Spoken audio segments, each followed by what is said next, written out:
Good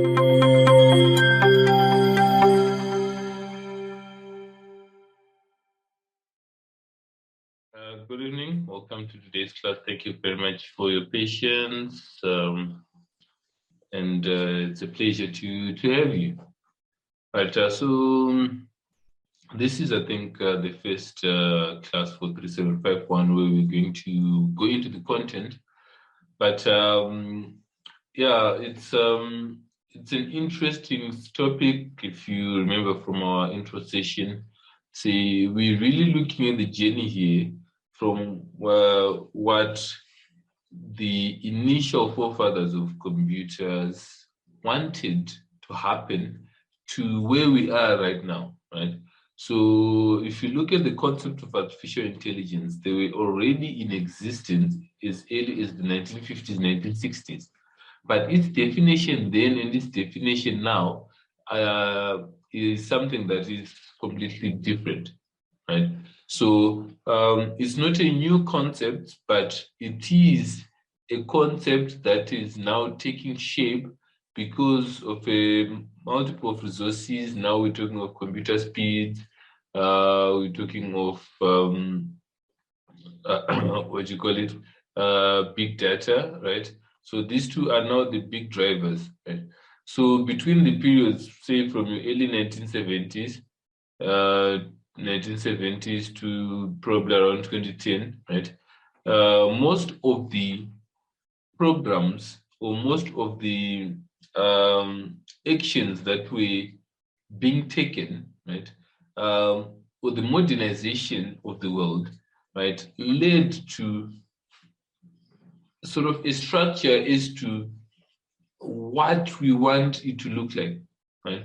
So we've seen a shift as well in the way like business models that are now being based up on the computer science way of doing things. If you're looking at um, the structure that it brings, the certain logic that exists, right?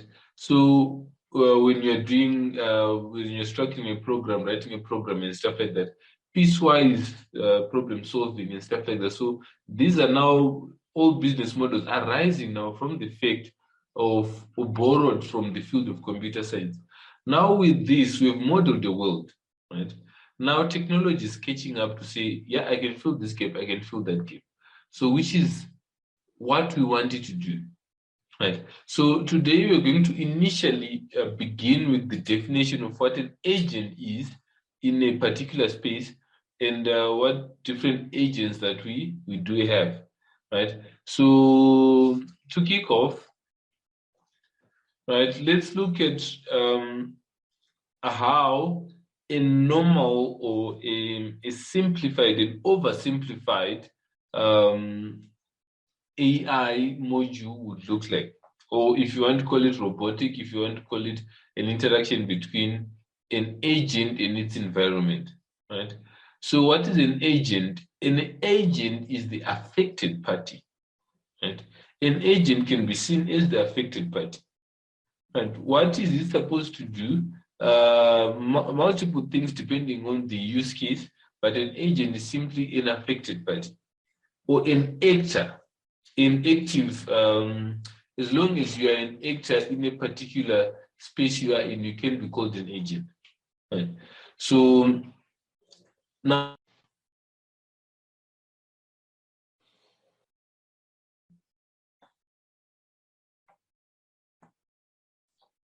right, I think hello should get there for a bit.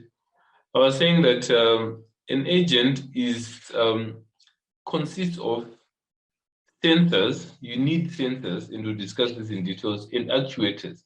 Right. Now, these are limbs. If we are looking at a human being, it is the perfect agent. A human being is the perfect agent. Right. You have what? The five senses. You have your five senses.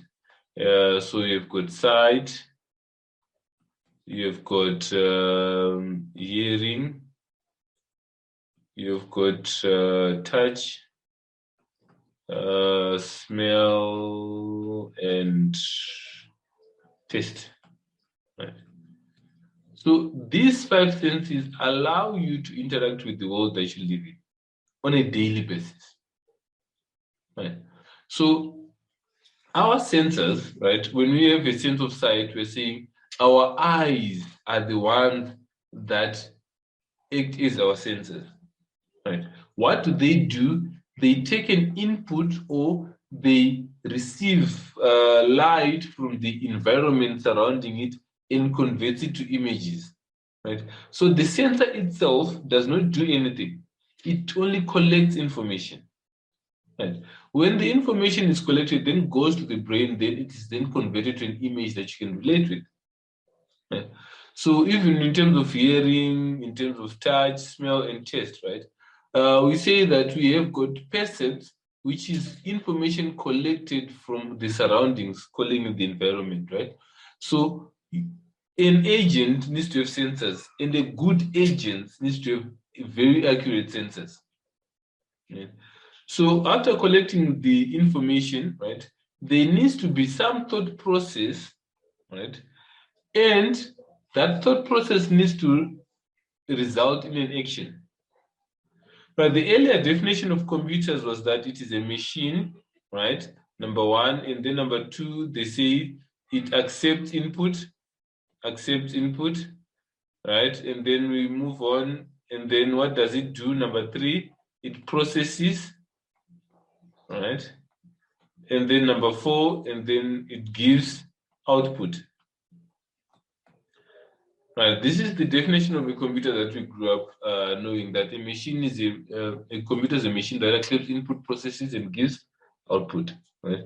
So you take in input, processing, and then your actuators effect an action.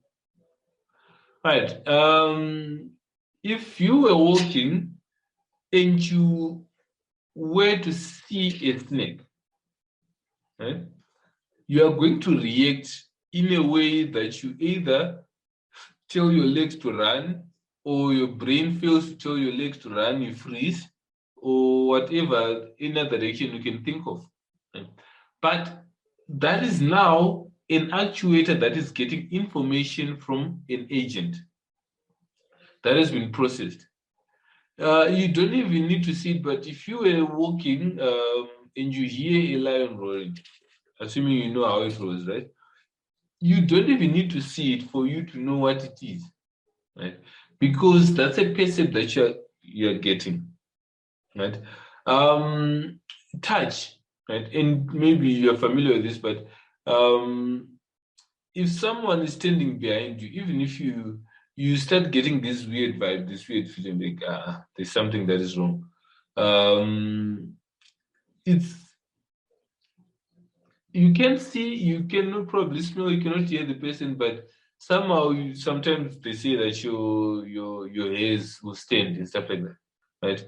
But that's a sense of touch. You are now responding, or you are now taking input to your brain. As much as your brain may not be able to decipher what it is, but it senses that there is something, the environment has changed. Right? So these are the human senses. And for the longest time, computers have been trying to mimic this. Right. So for you to be an agent, you need sensors, you need actuators, and above all, you need a processing station. Right. So an agent is defined as something that perceives and acts in an environment. As long as you can receive an input and act in a particular environment, then we call it an agent. Right. Now, an agent function, right, which is specified here, this is now what we call an agent function. So in here you find a program, a function. Right. So an agent function for an agent, it specifies the action taken by the agent in response to any percept sequence. Right. So we said you see whatever, God forbid, the lion in your street, right? You are going to take a particular set of actions, right, based on your agent function. If you have experience with these animals, you're going to react differently from someone who doesn't have experience with that particular animal. Right? Because an agent function will now say, oh, okay, this is animal A, this is how I react to it. Right. Simple, if I can give an example, like now in how many of us are comfortable walking close to a cash-in-transit vehicle? Right? We have been trained for, well, not trained, but the media in surrounding, news show a lot of these cash-in-transits are such that we, even us, do not want to be close by. Right? So whenever you see it, your mind is coming to say, no, move away, take a different route. That's the agent function. That is specifying the particular action for you to take. Right. Now, we as humans, we basically thrive on a reward-based performance or a reward-basis performance measure. Right. So for an agent, we can define a performance measure, right, is something that evaluates the behavior of the agent in an environment. Right. At work, right, we get our yearly evaluations, we get a salary to reflect on that, an increase to reflect on that. So a performance measure is there to evaluate the behavior of the agent in an environment. Right. So we then have in a definition that even in court can be used as well, right? Where we say a rational agent acts, how would a rational agent act? Right. So if we were saying you're rational, how would you act? Right? You can then go and say, yeah, I lost my mind and so forth and so forth. Then they'll come and say, 5 people have been in your situation, none of them acted that way. So it means you're acting irrationally in that particular scenario. Right? So a rational agent will act so as to maximize the expected value of the performance measure. Right. So if we are saying a student is a rational agent, we are saying they're trying to attain 100% pass mark. That's a rational agent. An agent trying to achieve or attain only 50%, we're not saying that's a rational agent. So a rational agent is the one that will, in any particular situation, try to maximize the expected value of the performance measure. Right. So if you are investing, right, you want one that gives you the most returns, right? If you are shopping, the expected value is different in the sense that you are looking for the cheapest item, right? So if you're going to buy cooking oil, you'll be like, okay, cooking oil, how much is cooking oil nowadays? Yeah, the cheapest one you can find probably is 68 rand, right? But you go to shop A, you find it's 90 rand. Like, no, it doesn't give, or it doesn't maximize your expected performance measure, right? So a rational agent would say shop A will not probably, based on the available inputs, will say shop A is so much, shop B so much, therefore I'm going with this much. And here we're talking with other things being equal, with all other things being equal. Right? So that's a performance measure for an agent. So as human beings, we're saying we thrive on a reward basis model where we always want to be rewarded. We do A, you get rewarded B, and so forth. So it's interesting how we can then apply, especially you see when you come to learning, machine learning, that they are also, or initially they were using those same concepts that we use with human beings to say we apply, we have a performance scale, and then we can say if you achieve this much, you get so much. And then in that particular instance, everyone will now work to maximize the expected value. Right. Now, task environment, we're going to talk about it in detail in the next class, right? But we're saying that it is an area where the agent itself the agent itself will be performing. It comes with a lot of items, like you can look at the properties of a task environment. So it can be observable, it can be a single agent operating or multiple agents operating, deterministic, stochastic. So we're looking at all that, but I just wanted to introduce here so that we are familiar with the environment, and we know an agent is acting in a particular set of premises, which is defined as the environment. Right. So, so these are the properties there. Now, an agent program implements an agent function. Remember, initially I wrote in the box there what an agent program is, what an agent function is. So an agent program is the one that implements an agent function. So a program is making decisions based on what information it's given. So if you're using an if-then rule, we're saying at the traffic light, if the traffic light is green, then go. That is in your mind. If the traffic light is amber, prepare to stop, right? But then that's you maybe. But then for other people, right, if the traffic light is amber, increase the speed to beat the red robot, right, before it gets red. So that is different, reactions to the same scenario. While others are slowing down, someone is accelerating so that they get there just before or as soon as it's red. Right? So those are agent programs that implement a particular function. Right? So an agent program will vary depending on what you want to achieve, really. Right? And most of the agents are built based on the environment that they're going to operate. That is the importance of the environment. So the first type of agent is we are going to have a reflex agent, right? And we're going to have model-based agents, and then we'll discuss learning at a later time. Right? So this is key. Here we're saying all the agents can improve their performance through learning. Okay. Now, a simple reflex agent is an agent that operating on an if-then rule. Right? So this is the agent program here.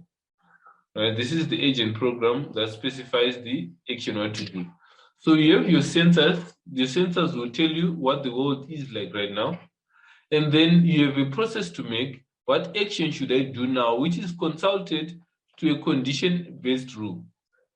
Right? So for a simple, I don't know if you have seen those pedestrian crossing lines or those traffic lights for pedestrians, right? Where they use a push button for them to for their light to go green and just to go red if you're driving, right? So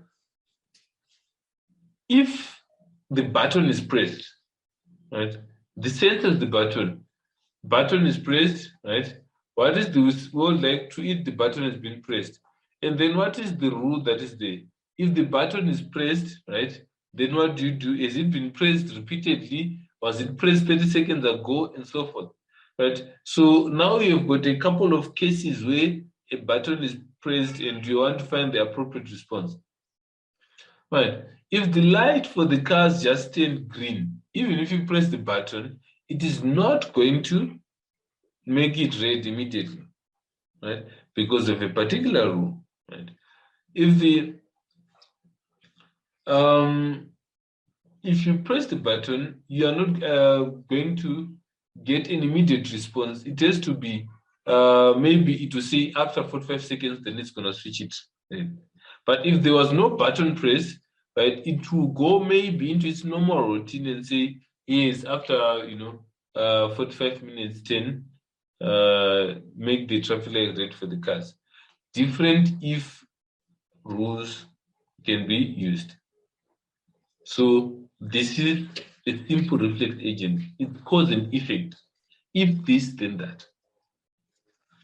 Then the next set, we have what we call a model-based reflex agent. So this agent right, is an improved from a simple reflex agent. But a model-based agent needs some type of modeling before we can talk of it. Right? So from your sensors, you get what the world is right now. Right. And then it goes into a particular state. It is already in a predetermined state. Right. Right. What state are you in? Right. And then you get that information from the sensors. Then how the world evolves. We're seeing how the world evolves. We're seeing if I'm in state A, right? If I do action 1, I will end in action 3. If I do action 4, I'll end in particular action. Right.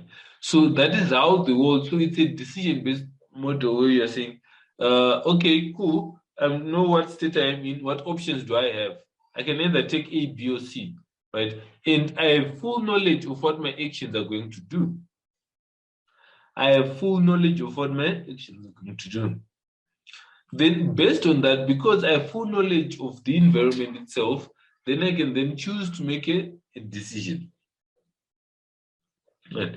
So we then find the decision to say, okay, cool, sharp. You're in state A, maybe you take an A, then you go to there.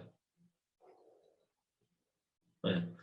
Then all this now, it comes to what action should I do now based on what my actions do and the condition-based rule and the current status of things, in particular case of where you are. That's the model base. So you need a model. This will see it cannot be used for an unknown environment. Right? You have to know the environment and be able to model it before you build a model for before you build a unit for this. Right. Now we have what we call a goal-based agent, which is still a model-based agent. Nothing has changed. Right? Nothing has changed. But then we are saying the action is guided by goals. The action is guided by goals. What is the primary goal to achieve? Right? What is the primary goal to achieve? So that is the only difference. Right? The decision is based on the goal. It may not be the most efficient one, but it is one that gets you to the goal. Right? So goal definition and problem definition here really needs to be important, and yeah, we'll get there. Right. At this point, any questions?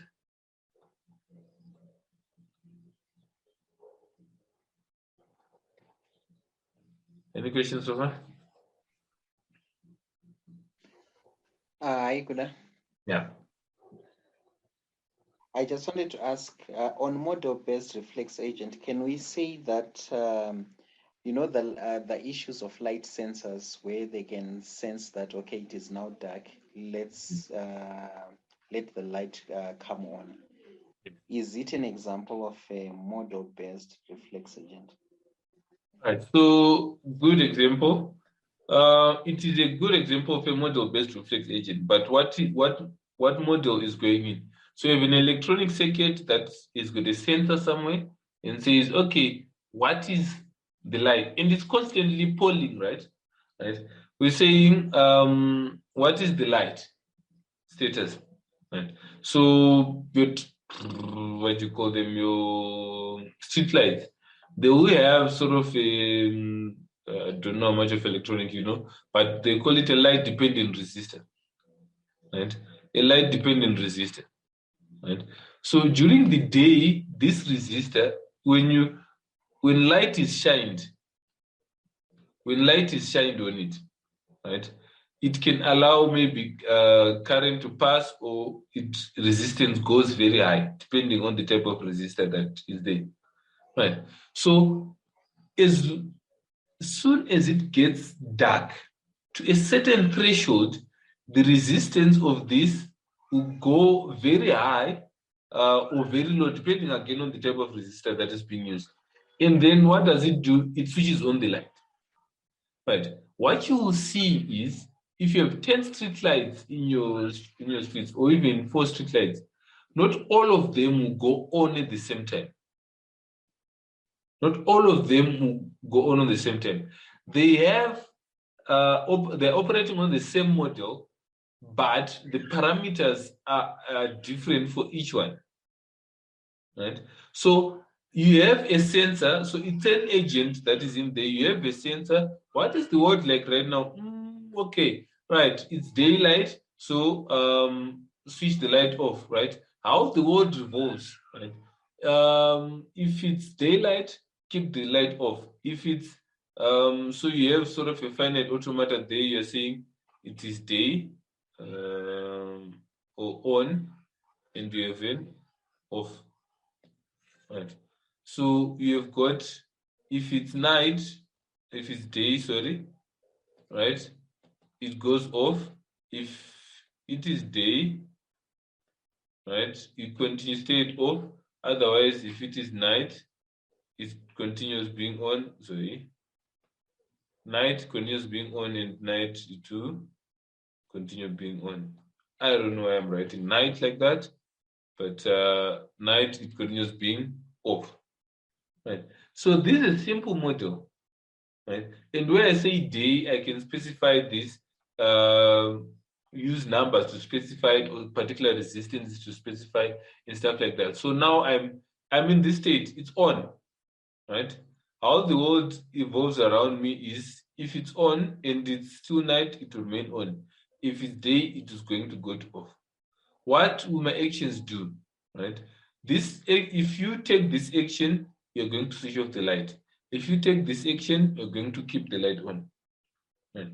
So this is a simple enough model that can be adopted from the street lights. Right? So the street lights, in the street lights themselves, which means they're now behaving in the as an agent, that is, there is an agent inside them that is implementing a function, a program.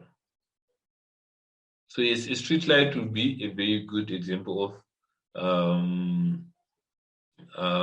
a model-based agent. Your boom gate, for example, right?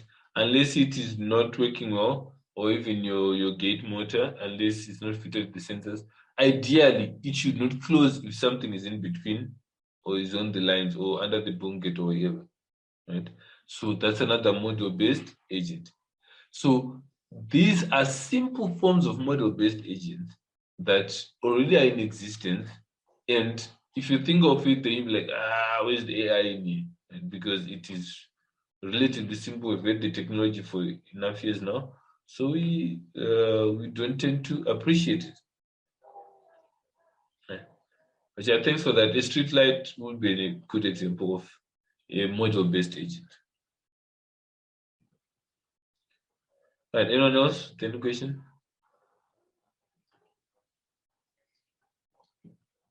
Right. Now we're talking about a goal-based. So the difference is only that we are now pushing it based on goals. Right? You're now pushing it based on goals. Right. Saving. Right? Saving money-wise. If you are having a goal or a target to achieve, right, you have to really, sacrifice a lot of other A, B's, and C's, right, so that you go to that goal, even if it doesn't really make you happy, that you're not spending money on particular something, right? But because of a goal you're trying to achieve, the goal will be prioritized. Right. So that's a model-based, goal-based agent. It is still considering the model, right? So we have an additional step processing where we say what it will be like if I do action A, right? So here we come to like, okay, what it will be like if I do action A, what's gonna be the outcome, right? So that is a model-based, goal-based agent. It is still model-based, only that it bases its decision purely on the outcome. Right. So that is that. Then we have a model-based, utility-based agent. Right. So this is to a goal-based agent with the goal being utility or being happy. How happy will I be in such a state? Right. Again, we have got, there was a picture that was doing rounds on Twitter recently. I don't know if you saw it or not. Where I believe it was a hoax where in this appears to be someone who banks with Capitec, and then they were earning a salary of 15,000. Then the driving a GTI where they'd taken 10,000 out, and then there was rentals and stuff like that. Then the question becomes, does it make you happy that you have got that particular car? Yes, you're paying so much, but does it make you happy? Right. So it's a different type of goal that specializes on the happiness of the agent. Right. I hope that makes sense. Any questions?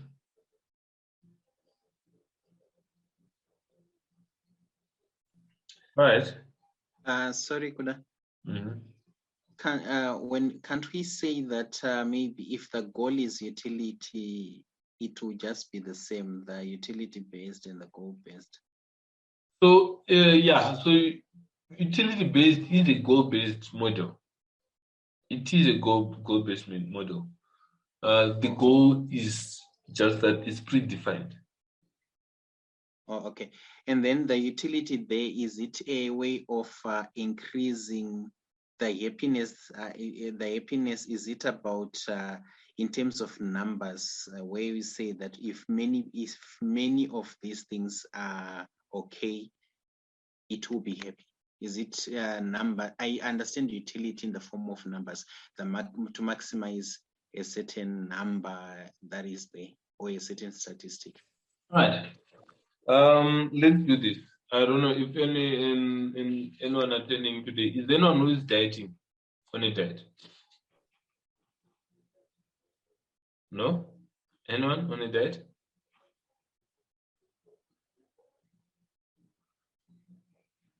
Eh? No. Oh, okay. Let's see. What would be your favorite subject to talk about? I want to explain what utility in this term.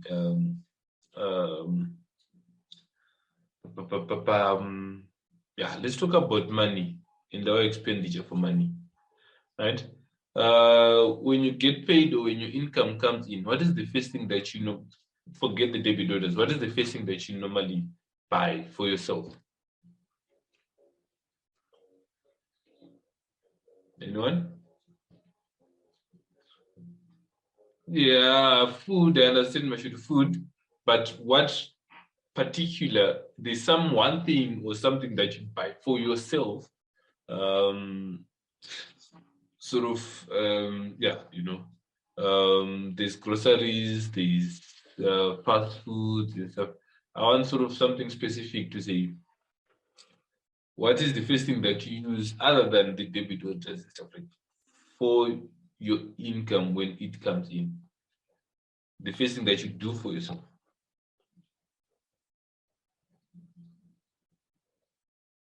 Takers. All right. Okay, eat out, takeaways, right? If you're going to eat out, averagely, for two people, we are looking at around ballpark. Am I correct?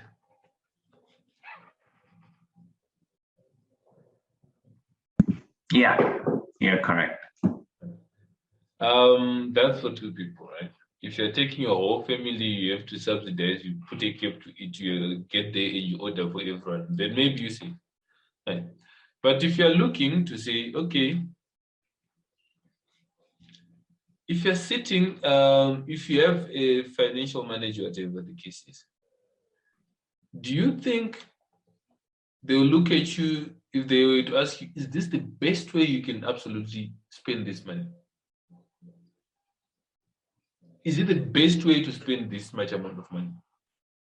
On a meal that will be 2 hours maybe, then next day it will be offloaded and you still won't even, still taste it. Is it the best way to spend this much amount of money? They'll say no. Yeah. But why do we do it? It makes us happy. It makes us happy, and that's it. There's no logic to it. There's not, I just want, when my money comes in, I just want to go out and I want to eat out. Right? Some people go on to even have rules that the day that they get paid, they do not cook. Come rain, come thunder. The day the SMS comes in, I don't cook. Right? So that is utility, and that is where it's different from a goal. It might not even make sense. You go to the next person, it doesn't make sense, but focusing solely on the agent. What you derive out of all this, it just makes me happy. That's it. That's it. So that is where what utility in this particular utility is. And I don't want you to confuse utility for a rational agent, for performance measure and utility, though they might sound as if they are the same thing, they are not the same thing, right? A performance measure is something else. We are not saying, okay, what's the goal will be to increase the money. So let's focus on that, right? But then if you're looking at utility, we're saying it might defy all logic, but it does make you happy. It does make you happy, right? So that's utilities. I don't know if Charles, you that explains for me. Yeah, I'm fine. Right. So after utility, let's look at a learning agent. So we had a statement we say all agents are capable of learning. Are capable of learning. Right. Now, the learning process, think of yourself as a baby, a human baby. Yeah. You still have your 5 senses and you still have all your limbs to make use of. Right. Now, as soon as a baby is born, you do not teach a baby how to breathe. Right? No one teaches a baby how to suck. Right? But there is a pre-built performance standard that comes within the DNA of a human being that as soon as you are born, the following needs to start happening for you to survive. Right? In the animal kingdom, we look at your animals, right? The wildebeest, right? If it gives birth, and I think it's 4 minutes or something like that. If the child does not stand up within 5 minutes, it is going to be left there. Now, it's just natural. So it is encoded that it has to, as soon as it is given birth to, it needs to know how to walk, and it should be able to know where to find the food, the meal. So there's a certain level of a performance standard that exists. Right. So in this performance standard, we compare information from the world to the performance standard. And then we have got a process where we are critiquing or where we are saying, okay, this is what I know and this is what's currently there. Right? It's now a matter of this is what I know to be true and this is the current situation. Right? And then from this, you have feedback. Right? You have feedback. The difference between that two is what I'm calling feedback, to say, okay, we have feedback from if you know something and then the environment is telling you something different, right? If you stick to what you know, that's your decision to make. But there's also an opportunity for you to update your knowledge base. There's also an element for you to update your knowledge base. So in that particular case, you're not saying, this is what I know to be true. And I know this thing to be yellow, right? But I put my hand on it, it bends. Now I'm giving, and I'm saying, yellow is equals to what? That's a learning element of maybe a 2-3-year-old, right? They've learned that this yellow thing is not good to play with. Then it then comes to you have specific goals that you want to achieve. And let's use the baby problem. They now see yellow is equals to hot, right? But wait, is everything yellow hot? So they're now generating internal problems. Is everything yellow hot? Then what do? They now want to go, right? And this is not happening instantaneously, by the way. The learning process is not instantaneous. What's happening is I get information, right? I compare it, then what's my performance element, then I can do, like here I'm talking what the model based, reflex based, whatever the case is, if rule, whatever the case is. But now internally as well, there's cycles that are happening and they are not dependent on the sensors being active. Even when you're not getting the sensors, information from the sensors, this problem generator has got capacity to cause actuators to do something, right, in the absence of sensors. Right. So I'm saying now the question is everything yellow hot? Then, well, I see a banana, I touch it, but it's not hot. I go and find something else yellow, but it's not hot. I go and find something else yellow, but it's not hot. Then now I know, okay, there's one yellow thing that is very hot, and then we call it fire. Right. Now it becomes knowledge. It becomes knowledge to saying, okay, this is not everything that is yellow is hot. You now know, because the problem generator has itself, managed to confirm the things for you. Right.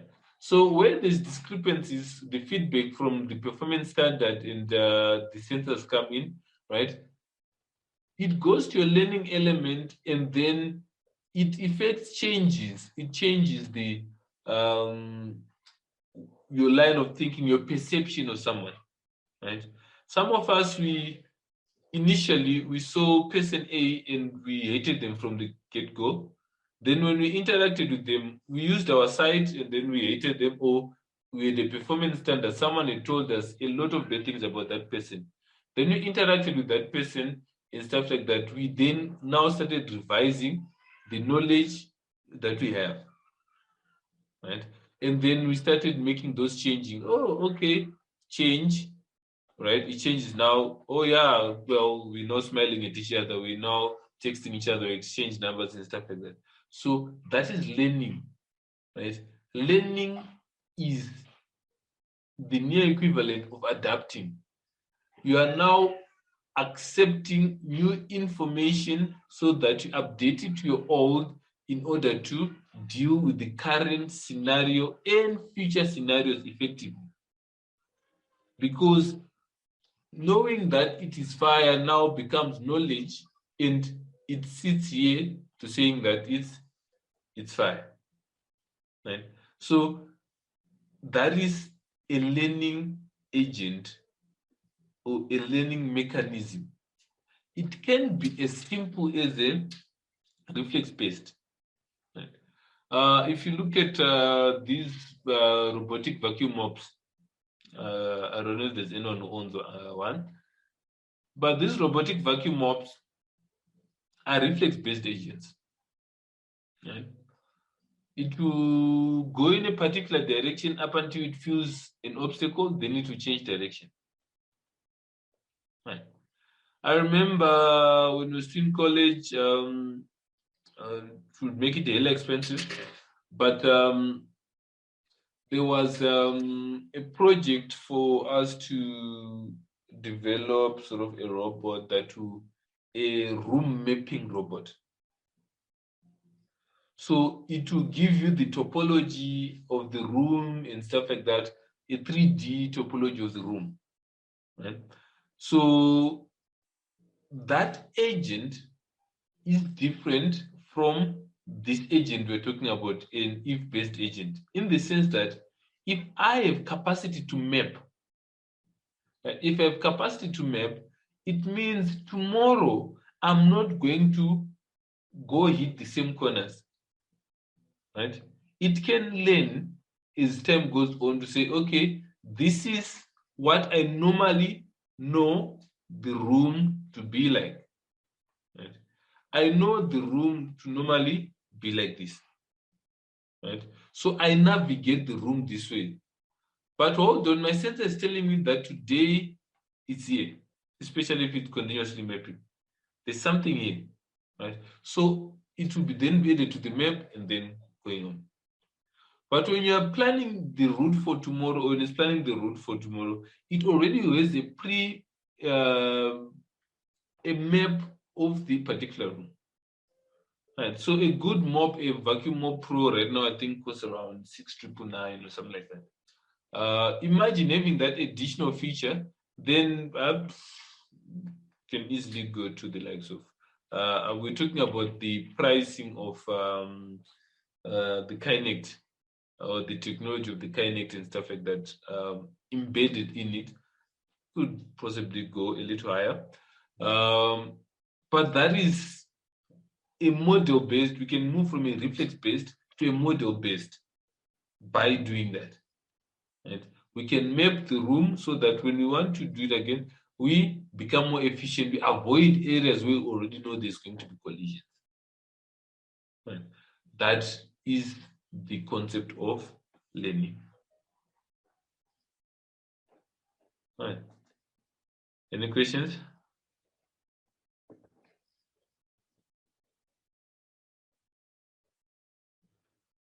So to summarize, right, we have got, I think, two main types of agents: a reflex-based agent and a model-based agent.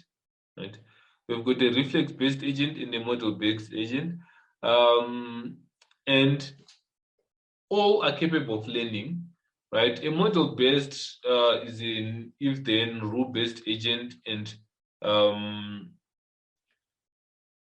we have, if it's not rule-based, we have what we call, and even if it is rule-based, it depends on what the agent is trying to achieve. Is it trying to achieve a particular goal, or is it trying to, and the goal cannot be defined to say, what are we trying to achieve?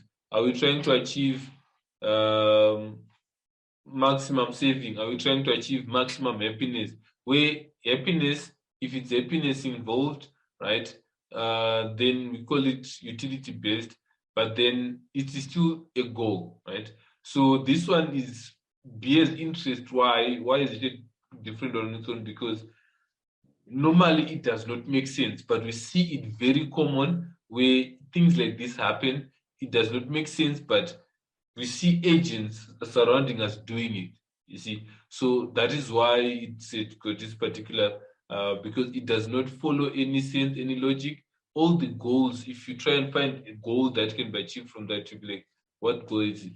But all these agents are capable of learning. We'll need a performance measure for a learning agent, and in conjunction with new passage that are coming in, new information that are coming in, and they update the learning center. right?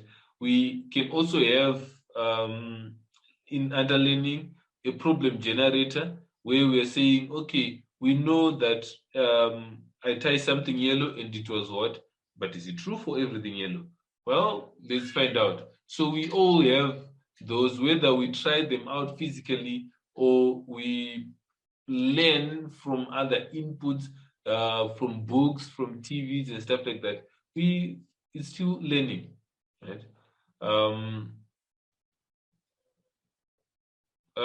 Sorry, am I showing anything right now? No, I think my board disappeared.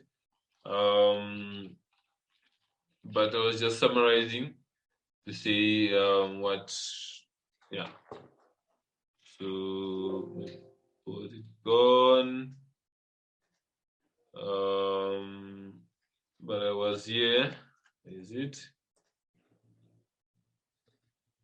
So just summarizing the problem generator, its purpose, and the knowledge and the changes it does. So we are constantly changing human beings. It is the nature of us, and eventually, this is what we're trying for our machines to have: self-driving cars. We want self-driving cars. What are they supposed to do? We now have lane assistance in our cars, right? Lane assistance. If you try to drift, if you leave your steering and try to drift out of the lane, it is going to, or if you just try to make random turns, it will just test to make sure whether you are serious or not, right? We have reverse parking, reverse assist. We have all these things coming in, right? But now we're saying for us to have a truly self-driving car, right, we need a fast machine that will almost equate to the thinking speed of an average human being, right? Because you can have a self-driving car, and then we have got, taxis on the road. The taxi drivers on the road do not care whether yours is a self-driving car or where they, if they want to go in, they want to go in, right? Because you're saying for a self-driving car, you're training it. Yeah, when you see an indicator, brake, allow the person to go in. Well, some of us don't use indicators. We just go in when we want to go in. So those are challenges now where technology is now trying to catch up and say, a human being can do it. How can the technology do it? Right. So that's it. Those are agents, and that is where learning takes us. And these are, you can look at all the real-world applications of what exactly is happening in the world in terms of robotics and stuff like that, what you're trying to achieve. But trying to mimic the human being is at the core of it, because it makes our life easier. It can do some tasks we don't want to. It will make some jobs obsolete. It will create some new jobs. And eventually, no one knows what's going to happen. But it is coming, it is happening, and agents are getting smarter each and every day. Right, that's it from myself. Next week, we talk about environments that agents operate in. I don't know if you guys have any questions. This was more of a fun exercise, really. It's nothing really test-worthy found here, but it is important that you know the different types of agents. Because I think you might end up having, sometimes they will ask questions. The road safety children at school, I just leave this, you can just have a look and then have a think about it. The question I want you to answer: is this an example of a model-based agent or a reflect-based agent?